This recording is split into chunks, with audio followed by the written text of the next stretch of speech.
back to my channel. So if you saw the title of my video, it's called Having a Baby During COVID-19. So stay tuned if you want to listen to my experience and my baby story. Okay, so originally my due date was April 10th, 2020. So out of nowhere, like a ton of bricks, COVID hits, right? Where everyone is freaking out because we're in this pandemic. So I had a doctor's appointment on April 3rd, and as soon as I went in, my doctor was like, hey, you are healthy. We want to see if we can get you induced this weekend. I'm like, this weekend? Like, okay, that's quick. Mind you, I was living in California at the time with my family, and it was just my husband and our 2 younger children. So we were dealing with that aspect of it just being us out there, as well as distance learning. So when my doctor told me that I was going to have to go into quote unquote induced labor a week early, you know, it changed all my plans around. So I go to the doctors, my doctor checks me and everything, and he's like, you're 39 weeks, you're completely healthy. Let's get you and baby in and out of the hospital before COVID has a chance to even, you know, try to touch you. So that's what we did. I went in that Friday, and he gave me my appointment for Sunday morning. So it was pretty scary. Sunday morning, I called the hospital at 5 a.m. They said they'd be ready for me around 7 a.m. So, you know, woke up, and my husband drove me to the hospital, and that's where it got scary. So since we were the only ones that lived out in California family-wise, and I did have a few people lined up to help me during that time, but with COVID, you know, fear kicked in, so they didn't want to allow my kids into their house. You know, I guess they were afraid that their kids might contract it if my kids had it, even though they didn't. So my husband literally had to drop me off at the hospital, and I had to give birth alone.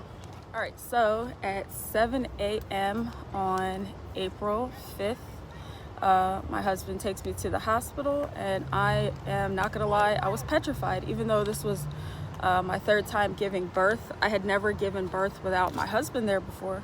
So I was pretty nervous. You know, you never know what to expect.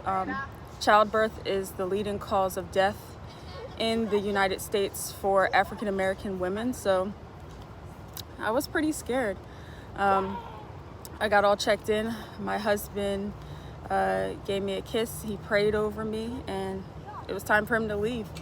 And after that, my amazing labor and delivery nurse, Andrea, shout out to Andrea out in Walnut Creek, John Muir Medical Center in Walnut Creek, California. Shout out to her. She was beautiful. She was amazing. One thing I liked about my labor and delivery team, shout out to Dr. Katz, they recognized that I was by myself because of the pandemic, and they made my experience absolutely beautiful. I felt comfortable. When it was time for me to push, you know, they had my husband on FaceTime, so it was cool in that regard. They held my hand. They made sure that if I needed anything, you know, they were on call for me. So 7:15 hits, they take me to my room, and I have to, you know, start my IV because they had to put me on Pitocin to jumpstart labor. I didn't go into labor naturally this time. That was also something different. My previous 2 pregnancies, I had gone into labor naturally on my own. Contractions had started, you know, for hours and hours. I dilated naturally on my own, and my water broke naturally for my 2nd birth, but my 1st one, the doctor broke. And they started my Pitocin. If anyone doesn't know, Pitocin is a drug that they give you to jumpstart your labor, your contractions, and everything like that.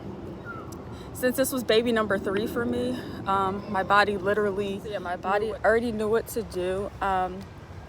They gave me the Pitocin. You know, I wasn't dilated at all. I was at a 0, of course. So that was around 9:15.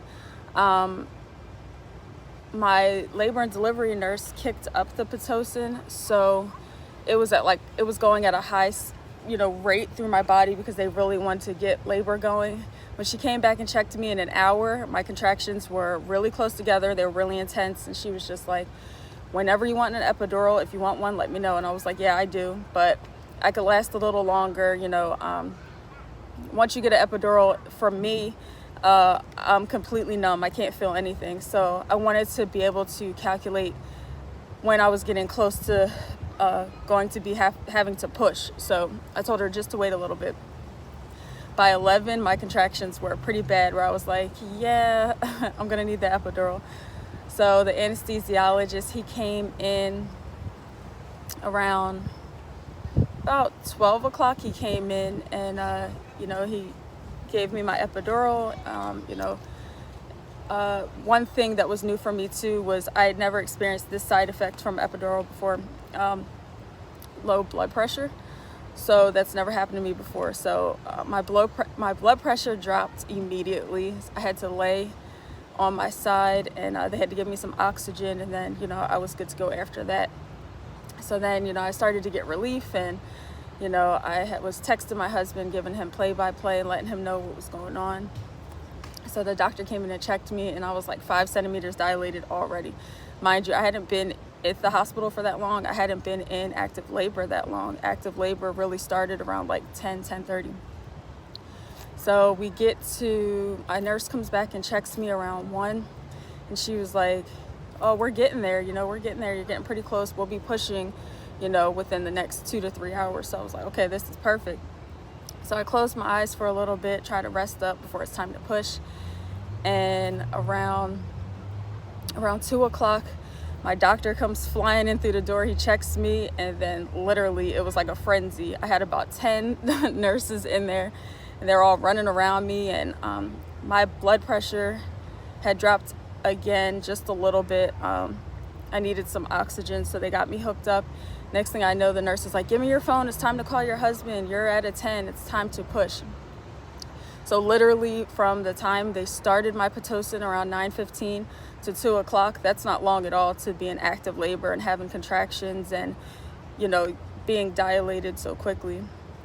So I started pushing around 2:15. I pushed and pushed, and at around 2:45 my baby boy was born, and it was such a blessed experience. He was healthy, I was healthy, and my phone started blowing up because my husband was contacting everybody, letting them know that we were done. He had arrived. And so at 2:46 p.m. Bryson Caleb was born. You say hi. You say hi, chop chop. One thing that was crazy was, because of COVID, my doctors asked me if I wanted to leave the next day after giving birth, and I was like, absolutely not. If I start hemorrhaging or anything, like, I need to be where the doctors are, so that was something else I hadn't experienced before. But say we made it, right, buddy? Say we made it, right? Yeah, we made it. So that's it. That is my labor and delivery story during COVID. I hope you enjoyed it, and we'll see you in the next video. Say bye. Say bye, guys. Say bye.